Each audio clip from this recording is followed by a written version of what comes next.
I had a patient ask me recently, hey doc, can I get immunity or vaccines through a blood transfusion? I'm getting someone else's blood. Can I acquire their immunity? What they were really asking was, can they get unvaccinated blood because they didn't want the vaccines?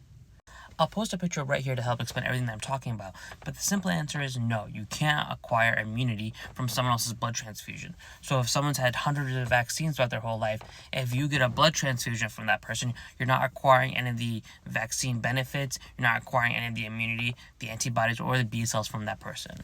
The way a blood donation works is that you take a person's blood donation, so a whole bag, and then we spin it down, and we only give the essential parts that we want to give to the patient, whether it's plasma, whether it's cryoprecipitate, whether it's packed red blood cells. So if you ever watch a video or yourself have gotten a blood transfusion, you have gotten packed red blood cells. It's about half the volume of what you would get from a whole blood donation.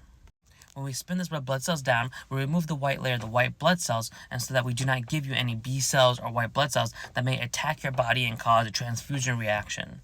Now, let's say, for example, this process is not perfect, right? Imagine one tiny B cell got into your body. No, that cell is not enough to replicate and produce antibodies for your body. And if anything, you're not getting any benefit at all, and you're not getting any temporary immunity for even a few seconds. And most likely that one individual cell that did survive and is in the blood will die probably in the next few hours.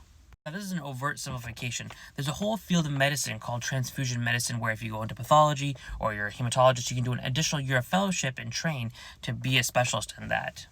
But in short, no, you cannot acquire immunity or benefits from a packed red blood cell transfusion if that person is vaccinated.